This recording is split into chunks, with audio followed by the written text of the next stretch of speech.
Halo, selamat datang para pecinta dunia. Bertemu lagi bersama saya James Bond di sini setelah sekian lama absen dari dunia per-YouTubean. Anjay ya, walaupun subscriber saya nggak seberapa sih, tapi saya semangat gitu loh. Pada kesempatan kali ini saya kembali akan merangkum sebuah film bagus yang direquest oleh hati saya sendiri, yaitu film berjudul A Werewolf Boy yang dirilis pada tahun 2012 dengan genre fantasi komedi. Film ini sendiri berhasil membuat saya halu dan hati saya baper dengan pemerannya yang sangat tidak asing di dunia drakoran, yaitu Song Joong Ki, kembaran saya tentunya 11-12 lah mukanya. Dan pacar ketiga saya saat ini yaitu Park Bo Young. Aduh, saya ngakut nemam banget deh. Sini mantap-mantapin please. Oke, dan gak usah kita banyak berbasa-basi di opening yang gak berfaedah ini. Kita langsung saja siapkan kopi atau Thai tea jika ada. Jangan lupa kalau ada pacar ajak nonton, siapa tahu kita kan bisa mantap-mantap gitu. Jangan lupa tutup pintu juga dan kita langsung saja masuk ke alur filmnya.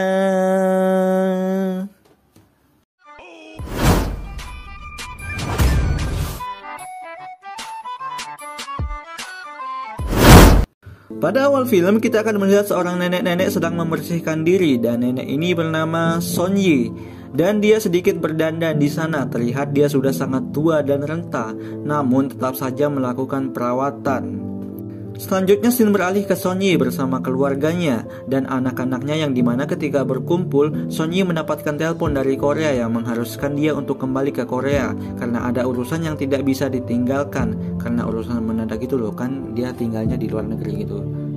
Dan ketika kembali ke Korea, di bandara dia dijemput oleh cucunya yang tinggal di sana dan langsung cabut dari bandara ke suatu rumah tua. Nama cucunya adalah Sunja. Film ini akan bercerita ke masa lalu yang dimana Son Yi ini mempunyai kenangan yang sangat membagongkan dulu ketika ia masih muda. Tidak lama kemudian mereka sampai di depan sebuah rumah tua yang dimana Son Yi diharuskan menjual rumah tersebut untuk dijadikan peternakan. Namun di saat itu pula dia bercerita kepada cucunya tentang kenangan masa lalunya 47 tahun yang lalu ketika dia masih muda. Dan 47 tahun yang lalu scene beralih kepada seorang bapak-bapak di rumah tersebut. Bapak-bapak tersebut seperti akan memberikan makan sebuah peliharaan. Namun ketika hendak memberi makan, tiba-tiba saja dia tersungkur dan mungkin ia is dead, mati gitu. Entah sebabnya apa. Entah apa yang ada di dalam kandang tersebut, mengaum seperti serigala kayak GGS. Gitu loh. Dan setelah itu scene berpindah kepada nenek tadi ketika ia masih muda, yang dimana ia sangat cantik dan pengen aku jadikan istri. Maaf, Son Yi sendiri bersama ibu dan adiknya baru saja pindah ke rumah tersebut. Namun di samping itu ada pria yang sok sombong dan tidak mau membantu mengangkat barang-barang Son Yi masuk ke dalam.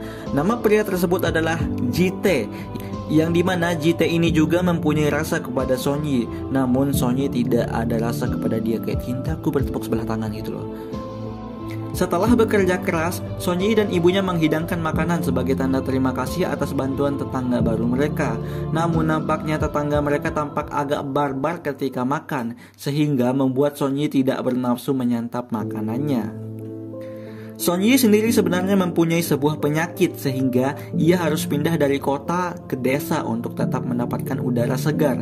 Dan ayah mereka bangkrut dan meninggal sehingga Son Yi hanya tinggal dengan ibunya dan adiknya saja. Namun ketika akan tidur dia mendengar suara dari luar sehingga membuat dia agak kepanikan. Dan untuk suara kedua kalinya, ia langsung berlari keluar dengan berani-berani kucing mencoba mencari asal suara tersebut dengan memodalkan sekop yang ada di tangannya. Perlahan dia mulai berjalan ke arah gudang peternakan dan kagetnya ketika dia membuka salah satu pintu di dalam gudang tersebut, terlihat sebuah makhluk dengan mata menyala mirip monyet di depannya. Dan Son Yi langsung teriak, dan makhluk itu pun langsung berlari juga. Anjir, kayak sama-sama takut gitu loh. Keesokan paginya, ibu Son Yi mengobrol dengan tetangga tentang masalah tadi malam. Dan tetangganya mengatakan itu hanya serigala biasa. Dan tetangganya memberikan ia sebuah ubi jalar gitu loh, buat dimakan, direbus, ubi rebus. Namun ketika sedang mencuci, Son Yi dan ibunya melihat sosok aneh dari samping gudang. Dan ibunya pun mencoba melihat dari dekat makhluk apa itu. Dan kagetnya ketika keluar, itu adalah manusia, namun mirip seperti gelandangan dan bertingkah seperti anjing. Makhluk itu melihat ubi yang tadi diberikan oleh tetangga Sonyi, dan ibu Sonyi memberikan makhluk tersebut ubinya. Terlihat dia sangat lapar dan langsung memakan ubi itu dengan sangat lahap.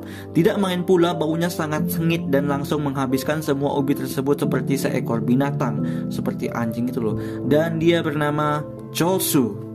Terlihat ibunya langsung melapor ke polisi, namun polisi menganggap dia hanya gelandangan biasa. Jite sendiri mencoba menghasut ibunya Sonyi agar mengusir gelandangan tersebut karena ia menganggap dia hanyalah gembel biasa. Namun karena ibu Sonyi adalah ibu yang penyayang, dengan lembut ia tidak mengusir manusia yang mirip anjing ini, atau Cholsu. Itulah nyebutnya Cholsu.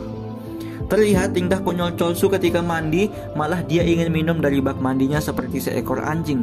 Dan ketika akan makan, dia langsung menyerobot semua makanan yang ada di atas meja seperti binatang, sehingga membuat Sonyi agak sedikit kesal dengan tingkah laku Cholsu dan sangat tidak suka Cholsu berada di rumahnya. Namun ibu Sonyi meyakinkan anaknya bahwa Cholsu akan tinggal sementara di rumah mereka, sementara Cholsu mendapatkan identitas legal gitu. Terlihat pula Cholsu sangat kuat karena ia mampu mengangkat kotak ketika Sonyi kesusahan mengangkat 2 kotak. Tidak berapa lama Jite datang dan mengajak Sonyi untuk keluar atau hangout. Namun Sonyi menolak dan Jite agak sedikit memaksa. Karena Cholsu melihat Sonyi dipaksa dengan kasar, ia menggeram seperti anjing dan mendekati Jite dan langsung mengusirnya kayak gitu loh. Kayak anjing yang melindungi tuannya gitu loh. Hari-hari berlalu, Sonyi menulis kesehariannya di diari dan mencoba membaca buku cara melatih anjing. Terlihat juga Cholsu bermain kejar-kejaran bersama adik-adik dan tetangga dari Sonyi. Dia bahkan seperti anjing yang hanya mengikuti tuannya. Terlihat ketika melempar bola, ia mempunyai tenaga yang sangat kuat sehingga bolanya terlempar sangat jauh ke tengah hutan. Dan di waktu bersamaan, Sonyi datang dan mencoba melatih Cholsu seperti anjing. Maksudnya agar Cholsu bisa makan dengan tertib. Namun tetap saja ia sangat kesusahan dalam melatih Cholsu. Namun Sonyi tidak kenal kata putus asa. Dia tetap melatih Cholsu dengan sangat sabar seperti melatih anjing dari awal gitu loh. Dan terlihat ketika akan makan malam, Cholsu terlihat berlari dan akan makan dengan sangat barbar. Namun karena sebelumnya Sonyi sudah melatihnya, sehingga ia agak bisa makan dengan sedikit pelan dan sedikit teratur. Sonyi mengajar dan melatih Cholsu ilmu-ilmu lainnya seperti mengikat sepatu, mencuci piring, mencuci baju, melipat baju dan sebagainya. Setelah itu Sonyi memutuskan untuk mencukur rambut Cholsu. Gila anjir, ganteng banget emang Sun Yongki kalau udah kayak gini, aduh. Dan ketika ibu Sonyi akan ke pasar, ia memutuskan mengajak Sonyi dan Cholsu untuk ikut ke pasar. Di pasar sendiri Sonyi kehilangan Cholsu, namun ditemukan dengan mudah di depan tukang gorengan. Nampaknya Cholsu ingin makan gorengan.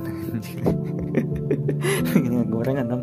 Namun ketika akan membeli gorengan, sebuah besi besar terjatuh dari atas dan hampir menimpa Sonyi dan ibunya. Namun Cholsu dengan kekuatan dan pundak seperti gajah menahan besi tersebut dengan mudah, kemudian melanjutkan memakan gorengan dengan sangat santainya anjir.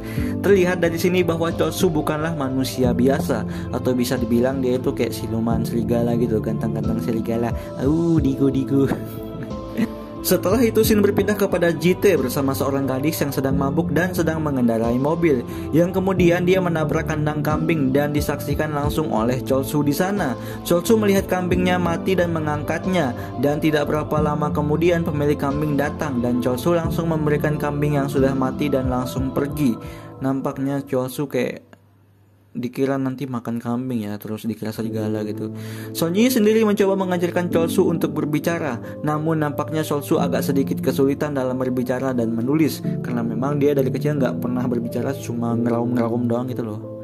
Selanjutnya scene berpindah kepada Jite yang mendatangi rumah Sonyi malam-malam. Nampaknya Jite mabuk lagi dan mencoba mengajak Sonyi untuk keluar.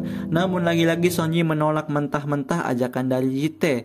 Ya kali siapa yang mau keluar sama bedebah suka mabuk kayak gitu, nggak tanggung jawab, maaf sombong lagi, aduh. Dan karena Jite agak memaksa Sonyi, Cholsu dari kejauhan melihat Sonyi disakiti, entah kenapa dia langsung berubah. Badannya membesar dan tubuhnya seperti serigala, kayak siluman serigala gitu loh. Dan terjadilah aksi baku hantam di sana. Cholsu menghabisi semua anak buah Jite dengan sangat mudah. Dan ketika Cholsu akan membunuh Jite, Sonyi teriak kepada Cholsu agar Cholsu tidak melakukannya. Dan Cholsu pun kembali menjadi manusia. Entah kenapa kalau teriakan dari Sonyi, Cholsu tuh kayak lemah gitu loh. Aduh, bucin Cholsu. Malam itu polisi datang dan Cholsu dilaporkan karena dia adalah siluman. Namun orang-orang tidak percaya bahwa Cholsu adalah siluman, dan dengan terpaksa Cholsu dibawa oleh polisi untuk dimintai keterangan lebih lanjut. Namun akhirnya Cholsu tetap dibebaskan dengan syarat dia tinggal di kandang sapi yang sebelumnya ia tinggali. Sonyi dan ibunya membersihkan kandang tersebut untuk Cholsu karena memang kandang tersebut sangat bau sekali, bau bangke, bau tai gitu loh. JT sendiri dengan sifat sombong dan angkuhnya tidak sama sekali membantu Sonyi dan ibunya. Dah emang dasar nggak ada akhlak berdebah ini. Namun ketika di luar, JT menemukan sebuah kotak misterius dan sebuah surat, sehingga tanpa pikir panjang JT langsung pergi menemui nama yang tertulis di surat tersebut. Cholsu sendiri mulai belajar menggambar dan menulis. Ia sangat senang diajari oleh Sonyi. Terlihat mereka sangat bahagia. Dan kemudian setelah itu mereka berdua memutuskan untuk keluar bermain, yang dimana tiba-tiba Sonyi terjatuh di tengah lapangan. Sepertinya penyakit paru-paru yang ia derita kambuh, sehingga Cholsu sendiri langsung panik dan kebingungan dan membawa Sonyi ke rumahnya. Namun tetap tidak ada orang di sana. Ke rumah tetangga pun sama saja tidak ada orang, sehingga Cholsu sangat kebingungan dan memutuskan membawa Sonyi ke tengah hutan. Ia naluri serigala gitu loh. Dia itu kan kayak anjing serigala. Malamnya, keluarga dari Sonyi dan tetangga Sonyi mencari Sonyi ke tengah hutan. Dan di kegelapan malam, Cholsu ditemukan bersama Sonyi yang sedang tergeletak. Dan pada saat itu Cholsu akan ditembak, namun dihalangi oleh ibu Sonyi, sehingga Cholsu lagi-lagi difitnah ingin memangsa Sonyi. Anjir, padahal dia baik loh, gak tau mau ngapain kan. Cholsu sendiri dikurung dan dirantai, dan kemudian di sana terlihat salah satu dokter yang berteman dengan peneliti yang sebelumnya, yang dimana pada faktanya Cholsu adalah manusia yang dibesarkan oleh serigala, sehingga segala tingkah laku dan bahasanya tidak sama dengan manusia, namun mirip seperti serigala karena memang ia dibesarkan oleh serigala. Profesor tersebut mencoba menjelaskan apa yang terjadi kepada ibu Sonyi, bahwa Cholsu harus dibawa pergi dari tempat itu karena untuk penelitian lebih lanjut. Namun ibu dari Sonyi memutuskan bahwa mereka yang harus pergi dari sana untuk sementara waktu dan membiarkan Cholsu tinggal di rumah mereka. Dan keesokan paginya ketika Sonyi akan pergi, untuk terakhir kalinya Sonyi mengantarkan makanan kepada Cholsu dan menasehati dia agar tidak nakal. Dan ketika Sonyi akan pergi, Cholsu mencoba menerobos pintu karena mungkin dia sangat kangen banget sama Sonyi. Namun ketika Sonyi mengatakan tunggulah, Cholsu langsung menurut dan tidak jadi mengamuk. Tuh kan dia udah baik gitu loh, udah jadi kayak manusia gitu loh. Tinggal dilatih aja lagi, itu udah jadi manusia sepenuhnya. Dan akhirnya Sonyi langsung pergi dari tempat itu. Dokter itu pun mulai mengamati perilaku dari Cholsu, yang dimana dari CCTV Cholsu terlihat biasa saja dan menggambar. Keesokan harinya, JT marah-marah dan mengatakan kepada dokter tersebut bahwa Cholsu harus ditembak karena dia sangat berbahaya. Namun selang sehari Sonyi kembali lagi ke rumah tersebut karena rasa rindu yang sudah amat dalam kepada Cholsu. Malamnya pun Cholsu difitnah telah memakan kambing tetangga Sonyi, yang pada faktanya kambing yang mati tersebut bukan mati karena dimangsa, namun mati karena ditabrak oleh JT ketika mabuk. Jika kalian ingat pas JT mabuk, dia menabrak kandang kambing tersebut kan. Namun semua itu tidak ada buktinya sama sekali. JT emang anjing banget, JT ini emang binatang. Dan ketika tengah malam, JT merencanakan untuk menembak Cholsu sendiri dengan mematikan aliran listrik di rumah Sonyi terlebih dahulu. Kemudian dia langsung masuk ke dalam kandang tempat Cholsu dikurung. Dan di sana dia sedikit mengancam Cholsu dengan kata-kata bahwa Sonyi berada di rumah tetangganya dan disekap, atau bisa dibilang dia membohongi Cholsu atau mengkambing hitamkan Cholsu, yang kemudian JT melapor bahwa Cholsu mengamuk dan sedang mencari mangsa. Dan ketika Cholsu ditemukan di sebuah rumah, dia ditodong oleh senjata polisi dan Cholsu berdiri menatap Sonyi. Cholsu sendiri hanya ingin memperlihatkan gambarnya kepada Sonyi. Namun pada saat itu keadaan menjadi sangat dramatis. Aksi baku hantam antara JT yang ingin menembak Cholsu terjadi. Dan lagi-lagi karena Sonyi dikasarin dan disakitin oleh JT, Cholsu perlahan berubah menjadi manusia serigala dan disaksikan oleh semua orang. Dan tanpa pikir panjang, polisi dan JT menghujani Cholsu dengan tembakan. Namun karena Cholsu sangat kuat, ia menggigit JT sampai tewas. Nah, puas banget gue anjir. Puas banget mamam tuh. Semua orang terdiam melihat Cholsu memangsa JT. Cholsu sendiri langsung lari membawa Sonyi ke tengah hutan. Mereka sama-sama saling suka, namun cinta mereka seolah dihalangi oleh itu serigala gitu loh. Aduh. Sonyi dibawa ke tengah hutan dan Soji mengatakan, aku tidak peduli kamu monster atau manusia. Intinya aku mencintai dan menyukaimu. Aduh, so sweet. So sweet, gila. Sad banget. Aku baper. Dan kemudian malam itu mereka tertidur hanya dengan berselimutan daun kering. Aduh, cuy, cuma daun selimutnya. Keesokan paginya Sonyi sangat sedih dan menyuruh Cholsu untuk pergi, sampai-sampai mengucapkan aku benci kamu Cholsu, yang pada faktanya Sonyi takut Cholsu akan dibunuh nantinya oleh polisi kalau dia tetap bersama Sonyi. Dan akhirnya dengan berat hati Sonyi dan Cholsu berpisah di tengah hutan, dan Cholsu pun langsung menghilang. Duset banget, mereka pisah kan. Di hari selanjutnya keluarga Sonyi memutuskan untuk berpindah. Namun di saat-saat terakhir Sonyi menulis sebuah surat yang mengatakan kamu harus menungguku. Maksudnya Sonyi itu bakal datang lagi nanti gitu. Dan karena dia sangat-sangat rindu kepada Cholsu, dia tidak tahan untuk menangis dengan tangisan yang tulus perih dari dalam hati dan akan pergi meninggalkan Cholsu.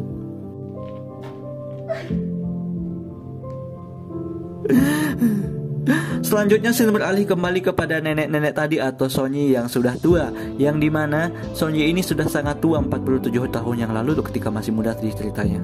Dan di kegelapan malam, Sonyi mengunjungi kandang tersebut dan perlahan masuk lagi ke dalam kandang tersebut untuk flashback. Dan di sana ia mungkin berhalusinasi atau beneran melihat Cholsu. Dan di waktu bersamaan pula Cholsu memberikan sebuah kertas yang mengatakan aku akan kembali, yang dimana itu ditulis oleh Sonyi ketika akan pergi dari rumah itu 47 tahun yang lalu. Dan terlihat pula Cholsu memperbaiki gitar Sonyi ketika masih muda dulu, dan mereka pun berpelukan. Tuh kan gila banget. Malam itu Sonyi merasa Cholsu memang benar-benar datang malam itu. Dan keesokan paginya Sonyi dan cucunya memutuskan untuk pergi dari tempat itu. Dan di akhir scene kita akan melihat Cholsu yang menatap mobil Sonyi dari kejauhan, yang dimana dia tidak menua sama sekali. Dan pada faktanya Cholsu yang tadi malam ketika bersama Sonyi pas udah tua itu, ternyata itu Cholsu beneran dan dia masih hidup gitu loh. Dan film pun tamat. Oke, terima kasih kepada kalian para viewersku yang budiman. Tanpa kalian saya tidak akan semangat merangkum alur cerita seperti ini ya. Soalnya capek ngedit, soalnya tugas kuliah juga banyak. Kok jadi curhat ya. Yang dimana tujuan saya hanya untuk menghilangkan kegabutan kalian. Saya tahu hobi kalian ya cuma rebahan, sama kayak saya. Oke, terima kasih sekali lagi. Jangan lupa subscribe dan terus kunjungi channel ini. Entah kalau nggak ada kalian mungkin saya udah menyerah, atau mungkin saya udah bunuh diri di pohon toge, anjay. Saya segenap tim Mantap Film mengucapkan assalamualaikum warahmatullahi wabarakatuh. Jangan lupa di subscribe.